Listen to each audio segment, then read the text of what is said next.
दुनिया की तमाम छोटी और बड़ी खबरों के लिए हमारे चैनल को सब्सक्राइब करना न भूलें और बेल का बटन जरूर दबाएं। आप देख रहे हैं देश लाइव, देश की आवाज। ऐसे वो कौन से काम हैं जिनको लेकर आप वोट मांग सकते हो? स्वास्थ्य सेवाओं को लेकर, शिक्षा के क्षेत्र में ऐसे कौन से काम यहाँ पर गयासुद्दीन शेख ने किए हैं जिससे दरियापुर की जनता भरोसा करे? लोगों को जो मदद करनी थी, वो चीज़ें तो ऐसी है जो पर्सनली जो मदद करने की होती है, तो कुछ चीज़ें ऐसी होती है कि जो बताई नहीं जाती है, वो सिर्फ अल्लाह के लिए होती है। कुछ लोगों ने, जो ये मानसिक विकृत लोग हैं, उन्होंने उस वक्त में मुद्दा भी उठाया कि तुमने क्या दिया, किसको क्या दिलाया।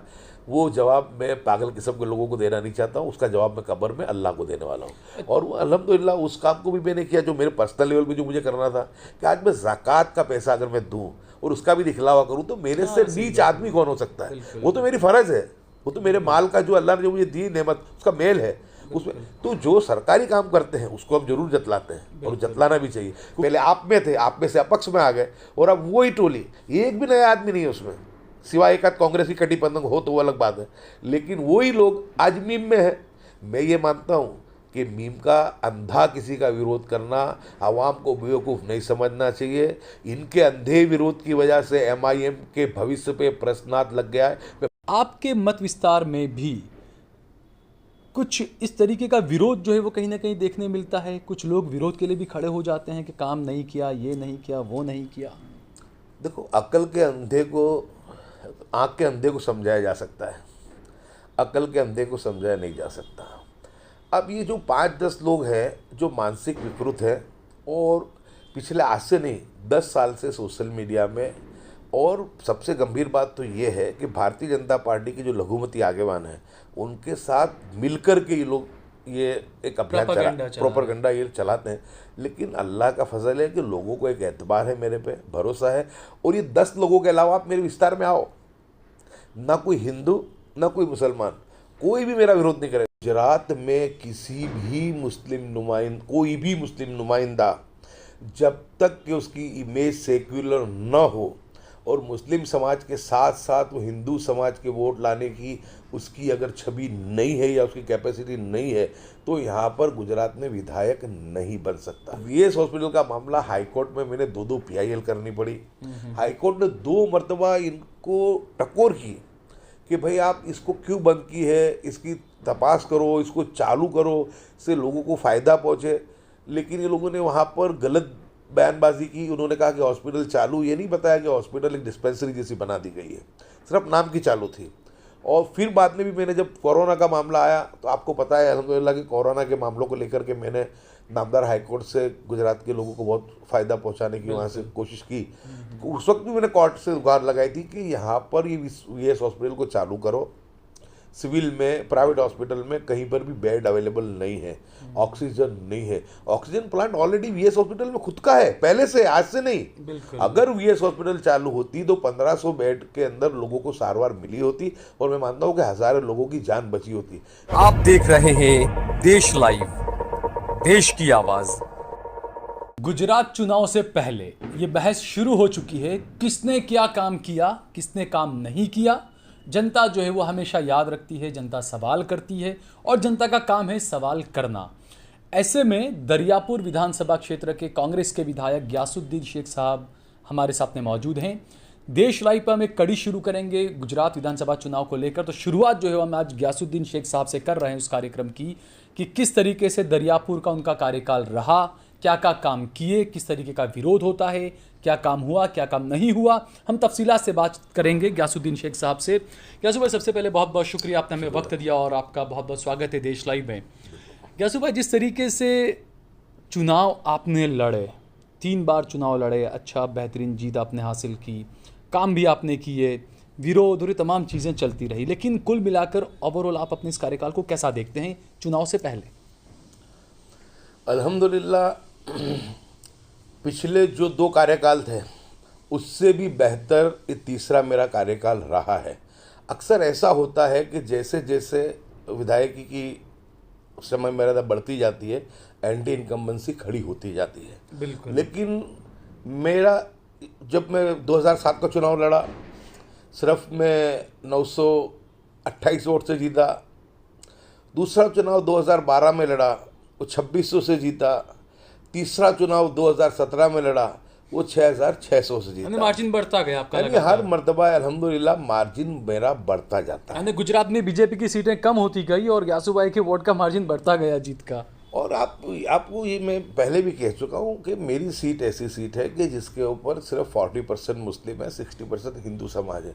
लेकिन अल्लाह का बहुत बड़ा एहसान है कि दोनों समाज का विश्वास संपादन करने में मैं कामयाब रहा हूँ, क्योंकि मुझे जब चुनाव जीतना हो तो 20,000 वोट मुझे हिंदू समाज के लाने पड़ते हैं और वो अल्हम्दुलिल्लाह मुझे मिलते हैं। नहीं तो मेरा समाज तो मुझे वोट, मेरा समाज तो एक कलमे के नाते भी मुझे देगा, मेरी गलती होगी तो उसको माफ़ करके भी नरम दिल रख के वो देगा। लेकिन तब मैं अगर सामने से वोट नहीं लाता हूँ मेरे हिंदू भाइयों में से, तो मैं चुनाव जीत नहीं पाता हूँ।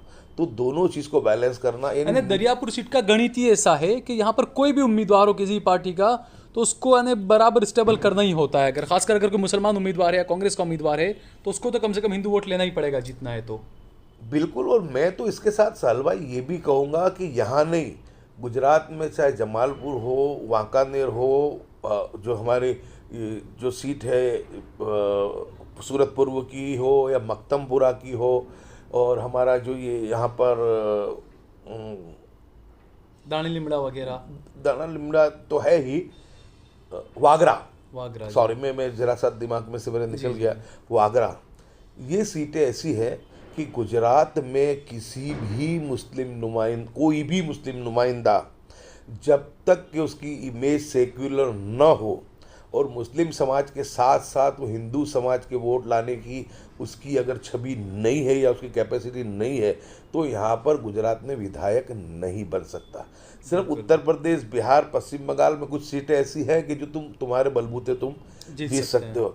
लेकिन कबनसीबी से जिस दिन से इस देश के दो विभाजन हुआ और हमारा बहुत बड़ा हिस्सा पाकिस्तान चला गया, बहुत छोटा हिस्सा हमारा इस सरजमी हिंदुस्तान पे रहा, तो हमारे यहाँ पे अगर हमको समाज की बेहतरी, बहबूदी और फलाह के काम करने हैं, तो जब तक हम हमारी सेक्युलर छवि नहीं रखेंगे या सेक्युलर पार्टियों के साथ कितना भी विरोध हो, हर बात ऐसी नहीं होती कि हर आदमी हर चीज़ से यानी उसके साथ सहमति हो।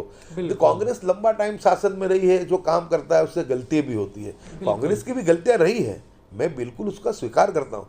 लेकिन मुझे कोई ये बता दे कि कांग्रेस का भारतीय जनता पार्टी का अगर कोई दूसरा विकल्प हो तो उसको भी हम स्वीकार लें, लेकिन कांग्रेस के अलावा कोई है नहीं, उसका कोई विकल्प नहीं। क्योंकि समाज के लिए जब तुम इलेक्ट होना, एक तो तुमको पहले हिंदू मुस्लिम दोनों से वोट लेना है, जीत के आना, उसके बाद ब्यूरोक्रेसी से तुमको काम लेना है, एडमिनिस्ट्रेशन से तुमको काम लेना है।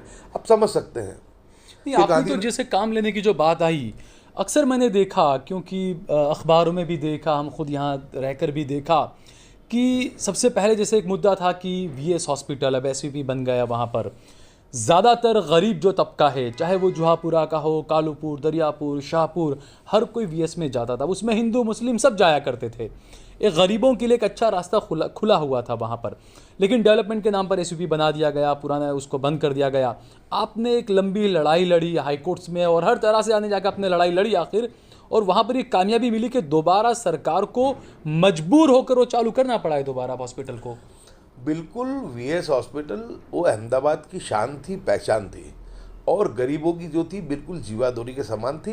यानी गुजरात में खास करके सौराष्ट्र से भी अगर कोई बंदा बीमार होता था तो सबसे पहले वो वाणीलाल साराभाई हॉस्पिटल की तरफ ही अपना रुख करता था। बिल्कुल। और आने के बाद उनको मुफ्त में बहुत अच्छे सुपर स्पेशलिस्ट डॉक्टरों से उनकी सारवार भी होती थी, उनका इलाज होता था, और बगैर पैसा खर्चे। तो यानी गरीबों का बहुत बड़ा, लगभग समझो कि 90 साल से बहुत बड़ा एक आशीर्वाद रूपी हॉस्पिटल थी। लेकिन भारतीय जनता पार्टी हर चीज़ में संकुचित राजनीति में मानती है। उनको ऐसा लगता है कि इसमें ज़्यादातर मुस्लिम समाज के लोग, दलित, पछात लोग इसका फ़ायदा उठाते हैं, तो इस हॉस्पिटल को बंद करना चाहिए और एसवीपी का निर्माण करना चाहिए। उन्होंने एसवीपी बनाई भी। आज एसवीपी की हालत जाके तुम देख लो, 150 ओपीडी भी नहीं आ रही है। पेशेंट दाखिल होने वाले पेशेंटों की संख्या, तादाद भी बिल्कुल घट गई है, क्योंकि साफ कहा था पहले ही 5,000 रुपये 10 रुपये जमा कराओ। जब जिस आदमी के पास पैसा है तो वो क्यों नहीं कोई भी 5 स्टार स्टाइल की जो हॉस्पिटल से उसमें जाएगा, क्यों आपके पास ही आएगा वो? बिल्कुल। तो वो नहीं आते हैं यहाँ पे, और क्योंकि उनके पास तो बिल्कुल उनका बीमा कवच भी होता है उनके पास, तो वो लोग जो है वो लोग वहीं जाते हैं। तो आज ये हॉस्पिटल भी बिल्कुल, और ये मैं मानता हूँ कि ये हॉस्पिटल भी, ये इनके जो भी अबानी अंदानी, इनको जो है ये 15 देने की, उसको दे देने की फिराक में है एसवीपी भी। और इनकी कोशिश जारी है, और मैं जो बोल रहा हूँ आपको जिम्मेदारी से बोल रहा हूँ। लेकिन जब वीएस हॉस्पिटल का मामला हाईकोर्ट में मैंने 2 PIL करनी पड़ी, हाईकोर्ट ने 2 मरतबा इनको टकोर की कि भाई आप इसको क्यों बंद की है, इसकी तपास करो, इसको चालू करो, इससे लोगों को फ़ायदा पहुँचे। लेकिन ये लोगों ने वहाँ पर गलत बयानबाजी की। उन्होंने कहा कि हॉस्पिटल चालू, ये नहीं बताया कि हॉस्पिटल एक डिस्पेंसरी जैसी बना दी गई है, सिर्फ नाम की चालू थी। और फिर बाद में भी मैंने जब कोरोना का मामला आया तो आपको पता है अल्हम्दुलिल्लाह कि कोरोना के मामलों को लेकर के मैंने नामदार हाईकोर्ट से गुजरात के लोगों को बहुत फ़ायदा पहुंचाने की वहाँ से कोशिश की। उस वक्त भी मैंने कोर्ट से गुहार लगाई थी कि यहाँ पर ये वीएस हॉस्पिटल को चालू करो। सिविल में, प्राइवेट हॉस्पिटल में कहीं पर भी बेड अवेलेबल नहीं है, ऑक्सीजन नहीं है। Oxygen plant already VS hospital में खुद का है, पहले से, आज से नहीं। अगर वीएस हॉस्पिटल चालू होती तो 1500 बेड के अंदर लोगों को सारवार मिली होती, और मैं मानता हूँ कि हज़ारों लोगों की जान बची होती। जो DRDO हॉस्पिटल इनको करनी पड़ी यूनिवर्सिटी कैंपस में, दूसरी जगह, वो सब करने की कुछ जरूरत नहीं पड़ती, क्योंकि ऑलरेडी यहाँ पर सेटअप था। बहुत बड़ा हॉस्पिटल है, बहुत बड़ा। और यहाँ के डॉक्टरों की खूबी ये थी कि वो लोग मानद सेवा देते थे। वो लोग एक उनकी, क्योंकि उनकी जो परवरिश थी वो यहीं हुई थी, वो पढ़े भी यहीं थे, डॉक्टर भी यहीं बने थे। उसके बाद तो उनकी एक भावना ये थी कि गरीबों को ज़्यादा से ज़्यादा उनको उसमें तादाद में उनको फ़ायदा पहुँचे। हमने देखा कि सिविल के बारे में बहुत गलतफहमी फैलाई गई। बिल्कुल ठीक है, जब नया मामला था थोड़ी परेशानी वहाँ पे आई, लेकिन सिविल हॉस्पिटल, सरकारी हॉस्पिटल ने जो सेवा दी है मैं मानता हूँ किसी ने नहीं दी। सिविल में आज जिनको सुपरिटेंडेंट बना गया है वहाँ पर जोशी, राकेश जोशी को, उनको 2 करोड़ रुपए की ऑफर थी अपोलो से कि तुम वहाँ पे आ जाओ, तुमको पैकेज रहेगा। तो नहीं बोलो, उन्होंने, मुझे पता है, उन्होंने बताया था कि बोले कि मुझे नहीं जाना है, मैं गरीबों की यहाँ सेवा करता हूँ, पैसा क्या काम में आने वाला है। जब ऐसे वक्त में कि जब पूरी दुनिया परेशानी में, मानो तो ऐसे जो सरकारी हॉस्पिटल के डॉक्टरों ने अपनी जान को जोखिम में डाल के भी काम किया। नो डाउट कोरोना में SVP ने भी अच्छा काम किया, और उस वक्त में तो सारवार फ्री थी, लेकिन कुछ फरियादें उसमें भी रही कि जिस तरीके से राजीव गुप्ता वगैरह जो वहाँ पर थे, तो वो उन्होंने सिर्फ VIPओं के लिए बना दी थी, और VIP हो तो उसको एडमिशन में मिलता था, बाकी लोगों को नहीं मिलता था। अच्छा, दूसरा ग्यासु भाई, एक ये बात है कि इलेक्शन से पहले, चुनाव से पहले, वो कहते हैं ना कुछ चुनावी मेंढक निकल कर आ जाते हैं विरोध करने के लिए और तमाम इन चीज़ों का। आपके मत विस्तार में भी कुछ इस तरीके का विरोध जो है वो कहीं ना कहीं देखने मिलता है? कुछ लोग विरोध के लिए भी खड़े हो जाते हैं कि काम नहीं किया, ये नहीं किया, वो नहीं किया। देखो, अकल के अंधे को, आँख के अंधे को समझाया जा सकता है, अकल के अंधे को समझाया नहीं जा सकता। अब ये जो 5-10 लोग हैं जो मानसिक विकृत हैं, और पिछले आज से नहीं 10 साल से सोशल मीडिया में, और सबसे गंभीर बात तो ये है कि भारतीय जनता पार्टी के जो लघुमती आगेवान हैं उनके साथ मिलकर के ये लोग ये एक अभियान प्रोपेगेंडा ये चलाते हैं। लेकिन अल्लाह का फजल है कि लोगों को एक एतबार है, मेरे पे भरोसा है, और ये 10 लोगों के अलावा आप मेरे विस्तार में आओ, ना कोई हिंदू ना कोई मुसलमान, कोई भी मेरा विरोध नहीं करेगा, क्योंकि अल्हम्दुलिल्लाह लोग कहते हैं कि जब 12 विधायक गुजरात में मुस्लिम चुन करके आते थे और कांग्रेस का शासन था, उस वक्त में भी जो काम वो 12 विधायक खुद की पार्टी के शासन होने के बावजूद नहीं करवा पाए थे, वो काम आज हम 3 विधायक, मैं, इमरान खेड़ावाला और जावेद पीरजादा, हम लोग इस सरकार में भी करवा पा रहे हैं। तो यहाँ पर क्या सुबह ये मैं पूछना चाहूँगा कि जैसे करवाए आपने काम, कुछ चीज़ें आप, मैंने, मुझे खुद को पता चला, जैसे VS वगैरह कुछ, तो ऐसे वो कौन से काम हैं जिनको लेकर आप वोट मांग सकते हो? स्वास्थ्य सेवाओं को लेकर, शिक्षा के क्षेत्र में, ऐसे कौन से काम यहाँ पर गियासुद्दीन शेख ने किए हैं जिससे दरियापुर की जनता भरोसा करे?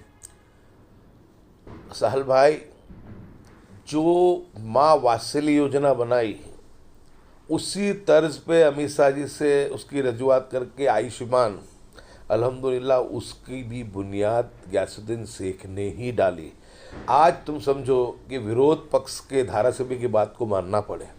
मैंने ये कोशिश, कांग्रेस की UPA गवर्नमेंट थी जब 2013 में, बहुत खुल करके मैंने 1 साल तक मेहनत की थी, लेकिन इतनी UPA सरकार के वक्त में वहाँ पे अफरा तफरी थी उस वक्त में कि वो फाइल मेरी बनी भी कि भाई गरीब दर्दी जो हैं हिंदुस्तान में रहने वाले, उनको हार्ट किडनी कैंसर की बीमारी में 2 लाख की सहाय उनको मिलनी चाहिए।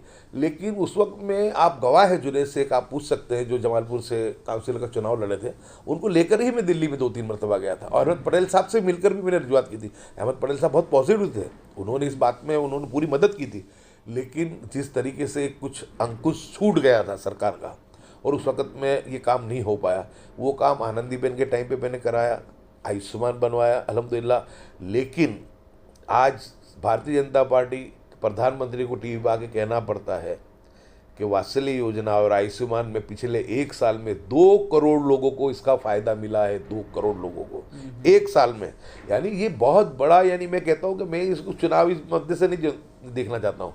मैं तो ये मानता हूँ कि हिंदुस्तान में कहीं भी कोई बीमार है, वो अपना इलाज करा रहा है, तो मुझे उसका अजर मिल रहा है, उसका मुझे सवाब मिल रहा है। बिल्कुल। और आज इतना 2 करोड़ लोगों को फ़ायदा, मैं मेरी कांग्रेस पार्टी के शासन के दौरान मैंने कोशिश की, मैं नाकाम रहा और मैं इसमें करवा लिया। क्योंकि एक बात समझो, जब तुम्हारी हक बात होती है तो उसमें सच्चाई होती है, तो उसमें अल्लाह की मदद शामिल हाल होती है। तो ये तो बात बड़ी योजना की हुई कि 2 ये करवाई।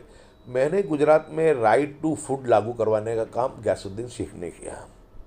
राइट टू एजुकेशन यहाँ पर लागू नहीं किया गया था, केंद्र ने, यूपीए सरकार ने बनाया था, उसको भी मैंने लागू करवाया। आज कम से कम 1,20,000 बच्चों को इसमें एडमिशन इसमें मिलता है। जैन समाज को लघुमती का दर्जा यूपीए गवर्नमेंट ने दिया था, उनको यहाँ समावेश नहीं किया था, उनका समावेश मैंने करवाया। प्री मैट्रिक स्कॉलरशिप जो थी और पोस्ट मैट्रिक स्कॉलरशिप, उसका जो था यहाँ पे उनको मुस्लिम समाज के, लघुमती के जो लोग हैं, अन्य अल्पसंख्यक समाज के, उनको उसका लाभ नहीं मिल रहा था। मैंने उस मुहिम को विधानसभा में मजबूती से चलाया और हमारे कांग्रेस के एक आगेवान हैं आदम चाकी साहब, उन्होंने इस नामदार हाईकोर्ट में इस मैटर को उठाया। यानी 2 तरफा हमला हमने किया और उसमें भी अल्हम्दुलिल्लाह उसमें हमको कामयाबी मिली। और उस वक्त में हमने इसके अंदर, यानी वो लोगों को आज प्री मैट्रिक स्कॉलरशिप मिल रही। मैं मेरे विस्तार की बात करूं तो 2 स्कूल तो मैं खुलवा चुका हूं, Kalupur public school, Dariyapur public school. तीसरी अल्हम्दुलिल्लाह शाहपुर के लिए जो भरड़ियावास की जो स्कूल है, उस स्कूल को भी अगले सत्र से मैं इंग्लिश मीडियम की मैं यहाँ पर शुरू करवाऊँगा। वाटर पानी की बात करें तो बटाका मिल में मैंने 45 लाख लीटर की पानी की टैंक बनवाई। भवंस कॉलेज पे वाटर पंपिंग स्टेशन बनवाया। यहाँ पर आपको मैं कहूँ 3 खोना बगीचा जो कहते हैं, वहाँ पे ड्रेनेज पंपिंग स्टेशन बनवाया मैंने। कालूपुर पुलिस स्टेशन के पास अंडरग्राउंड ड्रेनेज पंपिंग स्टेशन बनवाया।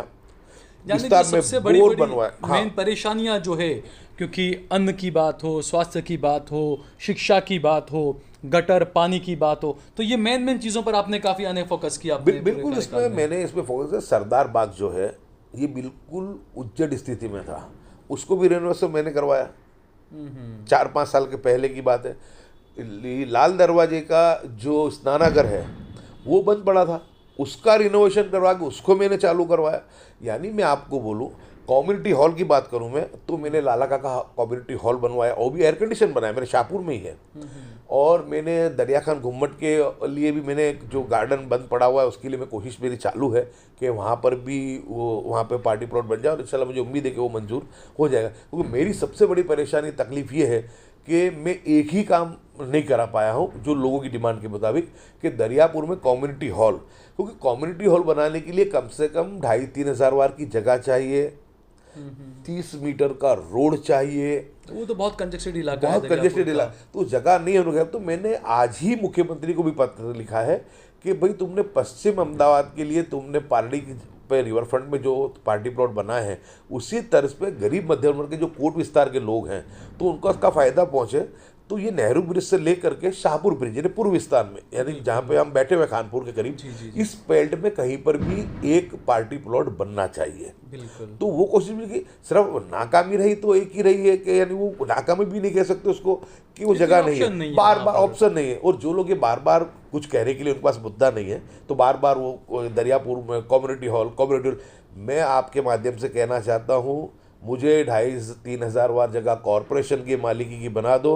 अल्हम्दुलिल्लाह अल्लाह ने मेरी आवाज़ में इतनी ताकत दी है और इतनी काम लेने की सलाहियत दी है कि इस जालिम हुकूमत से भी मैं लड़के भी काम लेता हूं, और जब नहीं करती है तो हाईकोर्ट से भी उनके कान पकड़वा के काम लेता हूं। तो इंशाल्लाह मेरे लिए वो बहुत छोटी बात है, लेकिन ऑप्शन नहीं है। आपको उससे आगे बताऊं कि यहाँ का जो बगीचा है माधुबाग सारंगपुर, उसको मैंने अभी रिनोवेशन करा हूँ, 10 लाख रुपए मैंने दिए। हमारे कांग्रेस के लीगल सेल के आगेवान थे मुनाफ मेमन, उन्होंने हाईकोर्ट में गुहार लगा के वहाँ से उस जितना भी था सब मामले को वहाँ खाली करवाया, जो ट्रैफिक विभाग ने वहाँ पे कब्जा जमाया हुआ था, और उसको 10 लाख रुपए देकर मैं उसको करा रहा हूँ। बटवा शेरी की स्कूल जो है, जो गिर गई है, उस स्कूल में कम्युनिटी हॉल बनाने के लिए मैंने 5,65,00,000 रुपए मंजूर करवा दिए थे। लेकिन उस जगह पे जो उसका जो मूल मालिक है, उसने जब ये जगह डोनेट की थी, जब कॉरपोरेशन को दी थी, तो उसमें उसकी एक ही उसकी वो थी उसकी कि उसमें यानी कंडीशन उसने एक ही रखी थी कि यहाँ पे स्कूल ही रहेगी, स्कूल के अलावा नहीं। तो जिस वक्त में मंजूर कराया गया तो मैंने उनको समझाया भी कि भाई स्कूल तो यहाँ पर अवेलेबल अभी बहुत सब है और ये चल भी नहीं पाएगी। तो मैंने कहा ये बन जाए तो कम्युनिटी हॉल का मसाला हल हो जाए, लेकिन वो नहीं माने और उन्होंने लिखित में कमिश्नर से मिलकर के उस काम को रुकवा दिया। नहीं तो बहुत अच्छा ये जो पटवासेरी की जो उर्दू स्कूल है उसमें कम्युनिटी हॉल बन गया होता। लेकिन अब उम्मीद है कि जो यहाँ पर दरिया खान गुम्बद के आगे जो गार्डन है उसमें वहाँ पर हमारा जो है ये पार्टी प्लॉट बन जाएगा।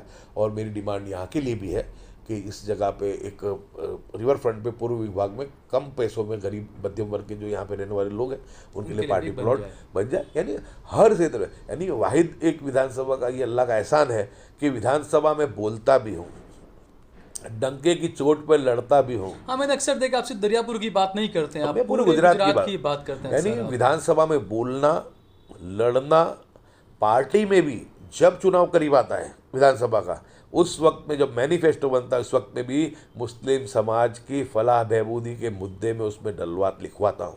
क्यों लिखवाता हूँ कि अगर अल्लाह तबारक व तआला अगर मौका दे और सरकार बन जाए तो जो गुजराती में कहते हैं कि लखेलू वंचाए, बिल्कुल, तो वो लिखा हुआ हो तो उस काम को हम अमल करा सके। और अगर हमारी भी सरकार हो, मैं तो यहाँ तक वो मूड का इंसान हूँ कि अगर हमारी सरकार हो और जो लिखा हुआ अगर काम जो मैनिफेस्टो में कहा और नहीं करे, तो मैं इतनी सलाहियत रखता हूँ कि मैं गुजरात के मुसलमानों का आह्वान करूँ कि रिवर फ्रंट पे 1 लाख लोग जमा हो जाओ और सरकार के कान पकड़ो, बिल्कुल, और कहो कि जो वादे हमसे किए थे।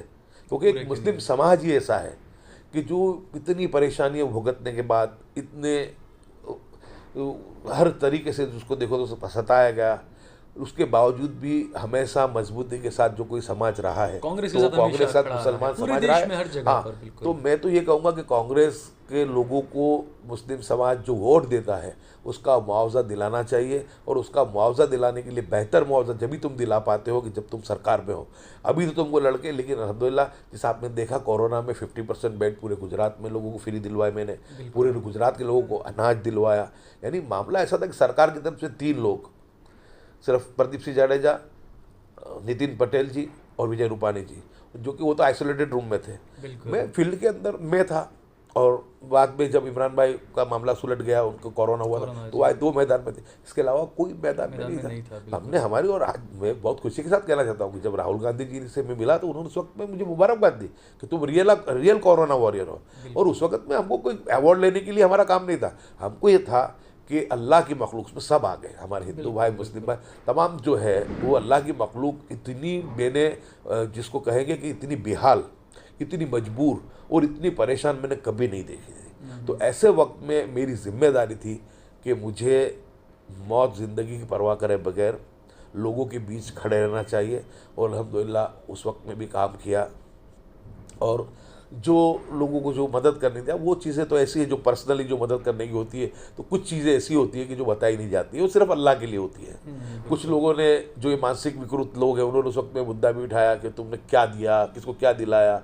वो जवाब मैं पागल किस्म के लोगों को देना नहीं चाहता हूँ, उसका जवाब मैं कब्र में अल्लाह को देने वाला हूँ। और वो अल्हम्दुलिल्लाह उस काम को भी मैंने किया जो मेरे पर्सनल लेवल पे जो मुझे करना था, कि आज मैं ज़कात का पैसा अगर मैं दूँ और उसका भी दिखलावा करूँ, तो मेरे से नीच आदमी कौन हो सकता है। वो तो मेरी फ़र्ज़ है, वो तो मेरे माल का जो अल्लाह ने जो मुझे दी नेमत, उसका मेल है उसमें। तो जो सरकारी काम करते हैं उसको हम जरूर जतलाते हैं, और जतलाना भी चाहिए, क्योंकि इतना काम करने के बाद कि जब 12 विधायक थे, कांग्रेस का शासन था, वो जो काम नहीं करा पाए, लोग कहते हैं, सीनियर लोग कहते हैं, वो काम आज विरोध पक्ष में हम तीनों जो विधायक हैं मुस्लिम, वो करवाते हैं। नहीं होता है तो हाईकोर्ट से करवाते हैं। तो अल्लाह का बहुत बड़ा एहसान है, क्योंकि हम इस चीज़ को जानते हैं कि हमको मरना भी है, चाहे अभी आज हम धारासभ्य हैं, विधायक हैं, कल अब मंत्री भी बन जाए, मुख्यमंत्री बन जाए, लेकिन हमको ये पता है कि आखिर जाना तो 6/3 में है, कब्र में ही है, और अल्लाह को जवाब देना है। और अल्लाह की जवाबदेही को निभाते हुए हम लोग ये काम करते हैं। और 5-10 लोग जो ये पहले जो थे, एक 70 लाख रुपए एक म्यूनसिपल काउंसिल जो एक्स था यहाँ पे, उसको 70 लाख रुपए भाजपा ने दिए थे।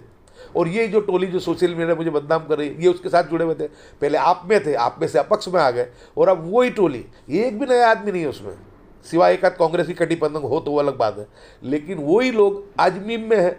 मैं ये मानता हूँ कि मीम का अंधा किसी का विरोध करना, आवाम को बेवकूफ़ नहीं समझना चाहिए। इनके अंधे विरोध की वजह से एमआईएम के भविष्य पे प्रश्नार्थ लग गया है। मैं बहुत जिम्मेदारी से कहना चाहता हूँ, और एमआईएम लोगों को और जिम्मेदारों को समझना चाहिए, विरोध करो, जम के करो, लेकिन मुद्दों आधारित करो, व्यक्तिगत आधारित सिर्फ। और खुला बेशर्मी से कहते हैं कि गयासुद्दीन शेख को हम नहीं हराएंगे तो हमारा राजनीति कारण कहाँ से चालू होगा। तुम अल्हम्दुलिल्लाह तुम हराओगे, तुम जिताओगे। मेरा यकीन और मेरा भरोसा है कि जिस वक्त में अल्लाह ताला ने दुनिया बनाई, लोहे महफूज पे सबके नसीब लिख दिए गए थे। हार होगी, जीत होगी, कब जिएगा, कब मरेगा, क्या खाएगा, क्या पिए, हर चीज़ तय है। नसीब से बाहर कुछ होने वाला नहीं है। लेकिन आप के माध्यम से ये मानसिक विकृत लोगों को मैं कहना चाहता हूँ कि विरोध करो, मुद्दा आधारित करो, तुम्हारा अधिकार है और विरोध होना चाहिए। अगर एक विधायक गलत काम करता है, चुनने के बाद प्रजा के साथ द्रोह करता है, तो उसका विरोध जम के होना चाहिए, उसको चुनाव में हराना भी चाहिए। लेकिन कम से कम सिर्फ बोहतान लगाना और बदनाम करना, हर बात को ट्विस्ट करना, ये सही नहीं है। आप कब्रस्तानों में खड़े रह करके इनके अहमदाबाद शहर के अध्यक्ष शमशाद खान झूठ बोलें, कब्रस्तान में जहाँ हमको जाना है, और इनका तुम साथ देखो। इनकी जो सोशल मीडिया की पोस्ट है, वो जो चीज़ सूफ़ी अनवर चला रहा, सूफ़ी अनवर तो क्या, वो तो अनवर है, वो सूफ़ी कहाँ से आ गए, वो कौन सी उन्होंने अपने आप को सूफ़ी लिख रहे हो, तो वो जो है उनकी पोस्ट देख लो। और दूसरे एक है पटवा शेरी से, उनकी तुम पोस्टें देख लो जो भाजपा के आगेवान है, शमशाद की और एमआईएम की तुम पोस्टें देख लो। सब मिलजुल करके ये लोग एक बहतान लगाने का और बदनाम करने का काम कर, लेकिन ये इनके लिए बूमरैंग साबित हो गया है। इनको आज नहीं 2022 के चुनाव के वक्त मालूम पड़ेगा कि एमआईएम के मामले में इन्होंने जो मामला था वो उन्होंने उसमें प्रश्नार्थ कर दिया है। जब किसी का अंधा विरोध होता है तो उसको सहानुभूति मिलती है। गुजरात की आवाम बेवकूफ़ नहीं है, वो सब समझती है, वो सब देखती है। लोग इनको जिस नज़रिए से देख रहे हैं, मैं मानता हूँ कि इन्होंने मेरा नहीं, पर इनकी जो होने वाली जो नई पार्टी है, इस पार्टी के भविष्य को इन्होंने खड्डे में डाल दिया। बहुत बहुत शुक्रिया गियासु भाई आपका। तो जिस तरीके से दोस्तों ये बात बिल्कुल सही बात है कि देखिए विरोध होना चाहिए, मुद्दों पर आधारित विरोध होना चाहिए। और दूसरा ये कि आपको राजनीति में आगे बढ़ना है तो आप इस तरीके से काम से आगे बढ़ें। आप किसी की लाइन को छोटा कर और आप बताएं कि देखिए उसकी लाइन छोटी हो गई, मेरी लाइन बड़ी हो गई, तो इस तरीके से राजनीति नहीं होती है। इस बात पर जो है वो सभी को गौर करना चाहिए। और दूसरा, क्या काम किया, क्या काम नहीं किया। जिस तरीके से गयासुद्दीन शेख साहब ने जो बातें बताई स्वास्थ्य को लेकर, शिक्षा को लेकर, पानी को लेकर, जो काम इन्होंने किए हैं, ये इनके क्षेत्र की जनता खुद देख रही है। जो लोगों को फ़ायदा पहुंचा है वो खुद देख रहे हैं। वो खुद जो है वो तय करेंगे कि क्या हुआ है और क्या नहीं हुआ है।